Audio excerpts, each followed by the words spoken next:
No, very therapeutic when I walked in the mall. What's up, y'all? Welcome back to Geeked Up. My name is Craig. If you could do me a favor, please like and subscribe. We're gonna go ahead and jump right into it. And what I want to talk about are the comics close to the movies. I want to know y'all opinion on that, and tell me what y'all think the difference is, and do you think that they're making pretty good adaptations? And I also want to discuss, to me, I think they're vastly different, but I think that they try to come up with their concepts. But the thing that we got to remember is that the people who are writing these movies, they're not comic book fans. These are professional writers that are being hired. Now, these could be very good writers and directors, but you can tell that they're not really following the comic books like that. To me, I feel like, hey, yo, stick to the script. You know what I'm saying? For real. Now, to make a movie from a comic book, like I said in previous videos, you have to tweak the story. You got to change some stuff up. Rather it be characters or even the plot, but they still gonna get somewhat of an idea from that. For example, what I want to talk about is Civil War. I wrote it down. So basically, with the comic book version of Civil War and the movie version of Civil War, Captain America Civil War. In the comic book Civil War, it was some heroes fighting a couple of bad guys. And one of the bad guys' name was Nitro. And I believe he couldn't control his powers. And what he ended up doing was he ended up exploding. And when he exploded, he killed 600 people.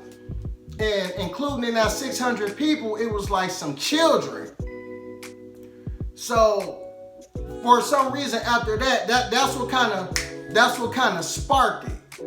And so after that, public opinion of super-powered people, superhumans, started to sway. They started to, feel some type of way. They felt like some of the heroes were arrogant and do arrogant things, but it still leads to, disastrous outcomes. And after a while, Tony Stark, what he did was he had major influence with the government, and he got Congress to pass the Superhuman Registration Act. And basically what that Registration Act was that the superheroes, you got to register with the U.S. government, and if you want to operate, the government you got to get consent from the government. So essentially, you will basically work for them in some type of way, and they'll want you to undergo some type of formal training and stuff like that. See, Tony Stark was on board with that. When S.H.I.E.L.D. approached Captain America, look, we need you to register. We need you to do this. We want the bam. Steve Rogers, Captain America, was like, nah, I'm not really feeling this, because if you reveal the identity of the heroes and to other certain people, then that can be exploited, and he's seen the dangers of that. For example, if somebody knew for example, Spider-Man in that comic book, he revealed his identity to the world as Peter Parker. Now, what bad could have came from that is that people, his enemies, could have targeted Aunt May or Mary Jane to get to him. You see what I'm saying? So I'm just using that example. So Captain America felt like, no, I don't want to do this. And S.H.I.E.L.D. was like, well, we're going to have to arrest you then. And so then Captain America got the fugitive, broke through the window, dove off the helicarrier, and that's how it happened. And that's how Civil War started. in the comic books, and he had a bunch of other heroes on his side, while Iron Man had other heroes on his side. You know, and so it was just differences of opinion. It was basically the politics of it. That's the name of the game. It just came all down to politics. Okay, now, from the movie version of Civil War, to make that into a movie, they had to piggyback off what happened in the Age of Ultron, what happened in Sokovia, because when they fought Ultron, I think they picked up the whole nation of Sokovia, and like something happened to where they dropped it, I believe, or something like that. But so many people got killed. And so in Captain America, that's when Thunderbolt Ross was like, look, y'all gotta be controlled, because you know, this happened. This is out of control. And also, Tony Stark met a woman whose son was in Sokovia when the Avengers was acting and you know, putting down their own form of justice. Her son was killed. And when she explained that to him, Tony Stark felt some type of way about that. And so that's what made him get on board with the Sokovia Accords also.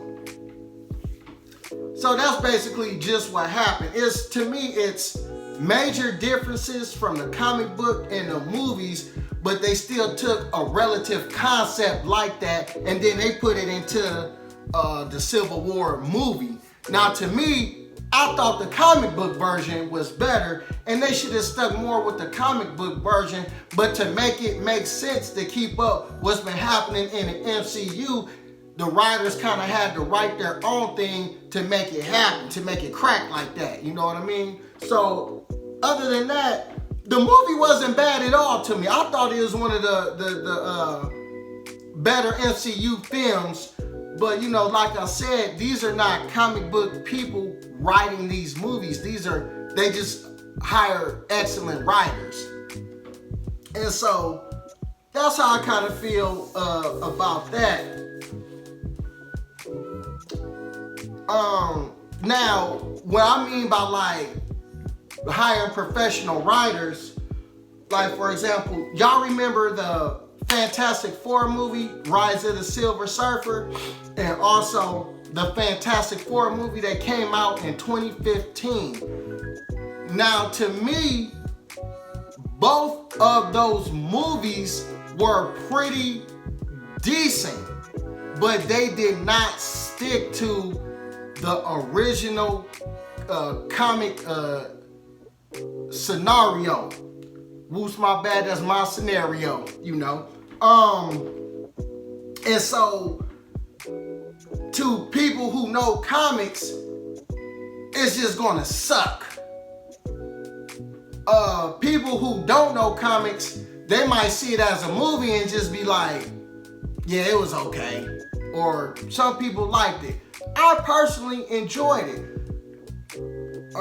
The 2015 Fantastic Four, if you take away the fact that it was a Fantastic Four movie, it was a pretty good movie. If they would have called it anything else, changed the characters' names, all that, just don't call it, you know, Reed Richards, Johnny Storm, the thing, their names being Grimm. If they just would have changed up the names and had this as like a sci-fi movie, that movie was actually good. But since we know the origin of, you know, really like the Fantastic Four, then it's gonna hit different. You know, you're gonna feel some type of way. You know how they did Dr. Doom in that movie, it was a different take of it. I didn't like how they did it. But then I separated the fact that these are not comic book people writing this. These are just writers doing that. And then, you know, stuff like that. So I thought it was okay, but for a comic book version, it wasn't really all that. So that's what I mean by like the comic book version and, you know, the movie versions of when it comes to stuff. Now, y'all let me know, what do y'all think? Do you think that the MCU movies or DC movies would be better if basically they just followed like the comic book more accurately? Or do you think they're doing a fine job? you know, personally, I think they're doing an okay job with the MCU, but it's a lot of different stuff. Like, you know, like Shang-Chi in the comic books, you know, he didn't really fight the Mandarin. The Mandarin was an Iron Man villain, and the Mandarin had 10 rings that they thought were magic, but I believe they were actually in alien, and each one had different powers. You know, strength, can shoot lasers or fire or ice, teleportation. It was stuff like that. But then when they did it for the movie, they made it to be Shang-Chi's father, and he had these 10 rings. You see what I'm saying? They really got away from the comic book origin of that, but overall, I thought it was still a cool concept. So to me, I enjoyed it, but I wish that I would rather see the original Mandarin. That's a good example also. So, you know, y'all tell me what y'all think. Just like I said, tell me what y'all think about that concept. I really want to know. Leave your opinion, your thoughts, everything. You know, I would like to see. So, you know, I appreciate y'all for coming by. Always like and subscribe, and I'm going to check y'all out next time. All right, y'all. Bye.